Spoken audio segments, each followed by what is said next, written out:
ಅವ್ರಿಗೆ ಸಮಯ ಇಲ್ಲ ಅನ್ನೋದು ಸುಳ್ಳು. ಆದ್ರೆ ಅದ್ರ ಹಿಂದೆ ಇರ್ತಕ್ಕಂಥ ಸಮಸ್ಯೆ ಬೇರೆ. ಇವತ್ತೇನು ಅವ್ರಿಗೆ ಫ್ಲಾಗ್ ಹಾಸ್ಟಿಂಗ್ ಮಾಡೋಕ್ಕಿಂತ ಮೊದಲನೇ ಹಂತದಲ್ಲಿ ಅವ್ರನ್ನ ಮಂತ್ರಿ ಮಾಡಿಲ್ಲ, ಎರಡನೇ ಹಂತದಲ್ಲಿ ಅವ್ರು ಯಾವ ಮಂತ್ರಿ ಕೇಳಿದ ಆ ಮಂತ್ರಿ ಕೊಡುವಂಥದ್ದು ಮಾಡಿಲ್ಲ. ಬಹುಶಃ ಅವ್ರ ವಕ್ಸ್ ಕಮಿಟಿ ನಾವೆಲ್ಲ ನನಗೆ ಬರ್ಬೇಕಂತಕ್ಕಂಥದ್ದು ಅದನ್ನು ತೆಗೆದು ಇವತ್ತು ಯುಟಿ ಖಾದರ್ ಅವರು ಕೊಡುವಂಥದ್ದು ಮಾಡಿದಾರೆ.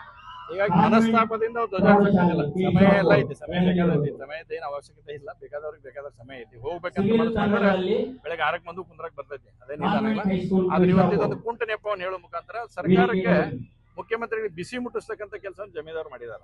ಬೇರೆ ಏನಿಲ್ಲ, ಅವ್ರು ಬಿಸಿ ಮುಟ್ಟಿಸ್ಬೇಕಾಗಿ ಮುಖ್ಯಮಂತ್ರಿಗಳಿಗೆ ಒಂದು ಸೂಚನೆ ಕೊಡ್ಬೇಕಾಗಿತ್ತು. ಬಹುಶಃ ಅವ್ರಿಗೆ ನಾವು ನೀವು ಹೇಳ್ದಂಗೆ ನಡ್ಕೊಳಂಗಿಲ್ಲ ಅಂತಕ್ಕಂಥ ಸೂಚನೆ ಇರ್ಬೋದು. ಆ ಸೂಚನೆಯನ್ನ ಸರ್ಕಾರ ಕೊಡ್ತಕ್ಕಂಥ ಪ್ರಯತ್ನ ಮಾಡಿದಾರೆ. ನೋಡಿ, ಒಂದೇ ದಿನ ಇವತ್ತು ರಾಷ್ಟ್ರೀಯ ಸ್ವಯಂ ಸೇವಕ ಸಂಘ ಇವತ್ತಲ್ಲ 100 ವರ್ಷಗಳ ಕಾಲವನ್ನು ಗತಿಸಿ 101ನೇ ವರ್ಷಕ್ಕೆ ನಾವು ಈಗಾಗಲೇ ಹೋಗಿದ್ದೇವೆ. ಸನ್ಮಾನ್ಯ ಈ ರಾಜ್ಯದ ಗೃಹ ಸಚಿವರಾಗಿರ್ತಕ್ಕಂಥ ಪ್ರಿಯಾಂಕಾ ಖರ್ಗೆ ಅವ್ರನ್ನ ವಿನಂತಿ ಮಾಡ್ತೇನೆ, ನೀವು ದಯವಿಟ್ಟು ಸಂಘದ ಬಗ್ಗೆ ಮಾತಾಡಿ TRP ಹೆಚ್ಚಿಸಿಕೊಂಡ್ರೆ ಏನು ಅವಶ್ಯಕತೆ ಇಲ್ಲ. ನಿಮ್ಗೆ ನಿಜವಾಗ್ಲೂ ಸಂಘ ಏನು ಅನ್ನುವಂಥದ್ದನ್ನ ಸಂಘದ ಶಾಖೆ ಏನು ಬೆಳಗ್ಗೆ 7 ಗಂಟೆಗೆ ನಡೀತಲ್ಲ, ಒಂದ್ ದಿವಸ ದಯವಿಟ್ಟು ನೀವು ಬರ್ರಿ, ಒಂದು ತಾಸು ಕೊಟ್ಕೋರಿ. ಆ ಸಂಘದ ಶಾಖೆಯಲ್ಲಿ ಮಕ್ಕಳ ಜೊತೆ ಬೆರೀರಿ. ಅವಾಗ ಸಂಘ ಏನ್ ಮಾಡ್ತಾ ಇದೆ, ಸಂಘ ಏನ ಕಲಿಸ್ತಾ ಇದೆ ಅಂತಕ್ಕಂಥ ನಿಮ್ಗೆ ವಿನಾಕಾರಣ ಸಂಘ ನಂಗ್ ಮಾಡ್ತೀನಿ, ಸಂಘ ಹಿಂಗ್ ಮಾಡ್ತೀನಿ ಅಂತ ಸಂಘಕ್ಕೆ ಮುಟ್ಟಾಕ್ ಹೋದವರು ಸಂಘಕ್ಕೆ ಮಾಡಕ್ ಹೋದವರು ಎಲ್ಲಿ ಹೋಗ್ಯಾರ ಅನ್ನೋದು ಇವತ್ತು ದೇಶದ ಜನತೆ ಗೊತ್ತಿದೆ.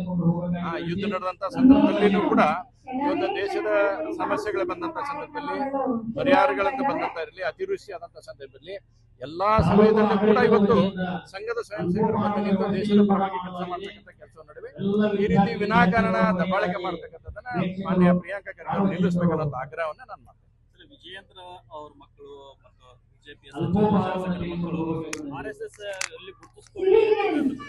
ನೋಡಿ, ಇವತ್ತು ಎಲ್ಲಾರ ಮಕ್ಕಳು ಕೂಡ ಇರ್ತಾರ. ವಿಜೇಂದ್ರ ಅವ್ರ ಮಕ್ಕಳು, ಅವ್ರ ಮಕ್ಕಳು, ಇವ್ರ ಮಕ್ಕಳು ಎಲ್ಲ ಅಂತ ಪ್ರತಿಯೊಬ್ಬರ ಮಕ್ಕಳು ಇರ್ತೀವಿ. ನಾನು ಹೀಗಾಗಿ ಖರ್ಗೆ ಅವ್ರಿಗೆ ವಿನಂತಿ ಮಾಡ್ತೇನೆ, ನಿಮ್ ಮಕ್ಕಳನ್ನ ದಯವಿಟ್ಟು ಒಂದು ನಮ್ಮ ಶಾಖೆ ಕಳಿಸ್ರಿ. ನೀವರ ತಿಳ್ಕೊಳ್ಳಿಲ್ಲ, ಸಂಘ ಏನಂತ ತಿಳ್ಕೊಂಡಿಲ್ಲ, ಮಕ್ಕಳನ್ನ ಕಳಿಸ್ರಿ. ಮಕ್ಕಳು ಒಂದಿಷ್ಟು ಅದ್ರ ಬಗ್ಗೆ ಸ್ಟಡಿ ಮಾಡ್ಲಿ. ಆಮೇಲೆ ಮಕ್ಕಳು ಬಂದು ನಿಮ್ಗೆ ಹೇಳ್ತಾರ ಸಂಘದ ಶಾಖೆಯಲ್ಲಿ ಏನ್ ನಡೀತೈತೆ ಅನ್ನತಕ್ಕಂಥದನ್ನ ಮಕ್ಕಳು ನಿಮ್ಗೆ ತಿಳಿಸ್ತಾರ. ಅವಾಗಾದ್ರೂ ನಿಮಗೆ ಮನವರಿಕೆ ಆಗತ್ತ ಅಂತ ಒಂದ್ಸಲ ಯೋಚನೆ ಮಾಡಿ.